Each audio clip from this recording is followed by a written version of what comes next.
Hello again, pinball fans, and welcome back to the Majestic Pinball YouTube channel. Today we're back in the workshop taking a look at another game from my collection, and this one is a very special machine. This is my very first machine that I ever bought, and it is a Queen's Castle which was released by Zaccaria in April of 1978. There's no documentation that I can find on who designed the playfield on this game. However, the artwork was done by Lorenzo Rimondini. Now, Queen's Castle was in fact the very last electromechanical machine produced by Zaccaria, and it's not really a true electromechanical game because this does actually have two solid-state circuit boards in it. You'll notice that the jet bumpers are blinking at the moment, and that is done by something called a flasher board. So Zaccaria had a little board in the bottom. I'll get some footage of that for you guys to take a look at. And that just blinks the jet bumpers, which makes them more valuable, and it can also blink the specials as well. And this does in fact have a very bizarre soundboard in the back connected to a little speaker. It just creates little tones and bleeps, a bit like a chime unit would have done. So the signals that go to the chime units basically go to this little soundboard, and it just produces some horrible little beeps. And one annoying thing about this game is that the specials, whenever you have a special lit, the game beeps the entire time that it's lit, which is quite annoying. So I generally have always had the soundboard unplugged on this game just because I think the sound is so bad and annoying. But I've plugged it in for you guys today, just because I want you to experience this machine in its entirety. So being the last electromechanical machine produced by Zaccaria, they also produced this as a solid state machine. Again, I can't find any documentation anywhere on how many numbers of this machine and the solid state machine, how many were produced. I have absolutely no idea. The solid state version was produced in July of 1978, so just a few months after this, and it was a 4-player game. It was entirely solid state, and it was called House of Dimond, and as far as I'm aware it plays exactly the same. The playfield is exactly the same, the artwork is pretty much the same. The only thing that differs is the back glass and the fact that it's a 4-player game, whereas this is only one. Now, one really fascinating element of Zaccaria electromechanical machines is that they can be set up to be either replay or addable. So Gottlieb and Williams would make electromechanical machines in addable or replay versions, and Zaccaria made one machine and it did both. So this I've got set up to award extra balls, so any specials on the playfield will add a ball to the total. And you also get a ball added if you get 2,500,000 points and 4 million points as well. But anyway, let's get on with how you play Queen's Castle and House of Dimond. So the way the scoring works in Queen's Castle is a little bit biased. The endable bonus is hugely valuable in this game, which kind of makes the rest of the game kind of null and void unless you're having a really good game. So your endable bonus is displayed down here on this beautiful peacock. The artwork on this game really is absolutely stunning. And Zaccaria were well known for creating bulletproof playfields where the artwork just really pops and is really gorgeous. The way you rack up endable bonus on this game is via the two green stand-up targets on the top by the bumpers. You can't really shoot for the one on the left because it's concealed by the bumper. You can kind of just clip the one on the right. But as you bang around in the top of the playfield, you'll hit those targets and rack up endable bonus. You can also collect a double advance on your bonus via the Joker lane on the left hand side. You've got a little green rollover button there. Rolling over that will give you 2 bonus advances, and it will also collect one of the cards, but we'll get onto the cards a little bit later on. We'll just focus on bonus for now. Now, the most important shot on this entire machine is the right hand loop. You'll see you have a green rollover button just on the inside of that loop, and that activates your ×10 bonus multiplier. So you'll go from 100,000 points if you max out the bonus to 1,000,000 points bonus if you max it out and roll through that, which is insane, absolutely insane. So with that out of the way, let's get on to the actual game. You're trying to complete a set of cards from 1 to 10, and then Jack, Queen and King. You'll see this row of cards here. You've got 1, 2, 3, 4, 5, 6, 7, 8, 9 and 10, and those all correspond to stand-up targets on the left and the right. So you've got 1, 2, 3, 4 and 5 just on the left, and then 6, 7, 8, 9, 10 on the right. You can also collect 1 and 10 via the in lanes. The left in lane collects number 1, the right in lane collects number 10. So the Jack, Queen and King relates to the target value. So when you're just racking up the cards to begin with, each card is worth 100 points. Once you've completed a full set down here, you'll progress to the Jack, and every target becomes worth 1,000 points. Once you've completed all of those again, you'll progress to the Queen, where every target is worth 10,000 points. Again, knock all of the targets.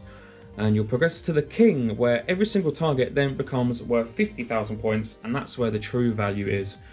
Once you've completed the King on this machine, it's set to like the special. If you then complete all of the targets again, you'll get an extra ball or the special. That is programmable, that is just entirely dependent on how you want it set. You can have that set to award a special at a Jack, Queen or King. I've personally just got it set for the King to make it most challenging. Now what is nice about this is it does remember your progress between balls, so it's not too difficult to complete a set of cards. However, you do have some help from our fabulous little jolly joker up on the left hand side. So you'll notice you've got a row of arrows down here. Those are connected to your spinner, which is in the center. Rolling the spin around will progress the arrow around and randomly select a card. If you happen to go through the joker lane, which is the top left shot, comes up to the top of the bumpers, that will collect whatever card is lit and progress the arrow over one. So at the moment it's lit up on number 3. If we hit the green rollover button in the top and go through, it will collect the 3 and move over to the 4.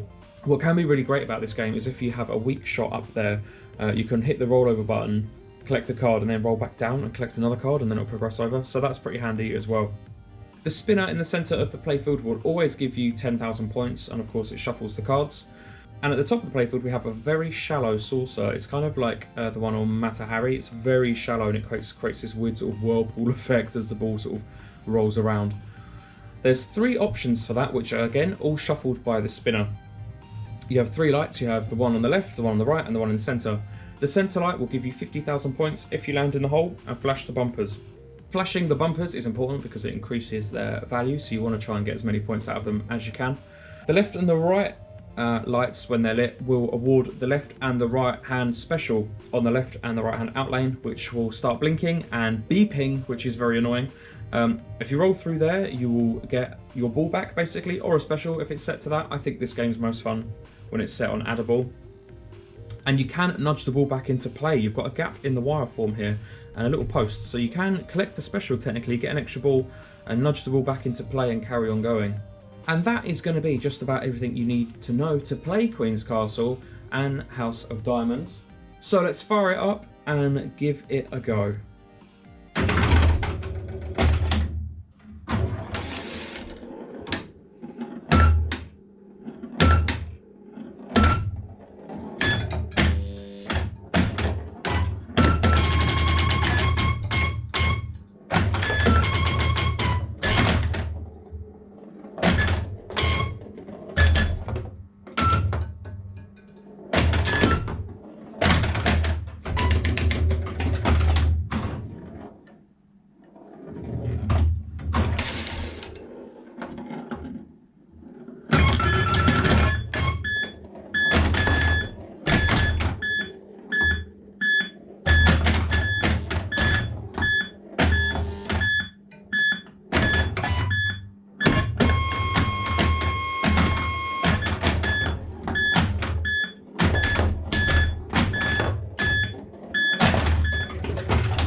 And there you have it. That was Queen's Castle from Zaccaria in 1978. As always, thank you so much for watching. Take care, and I'll see you guys next week for another gameplay and tutorial video. I'll see you then.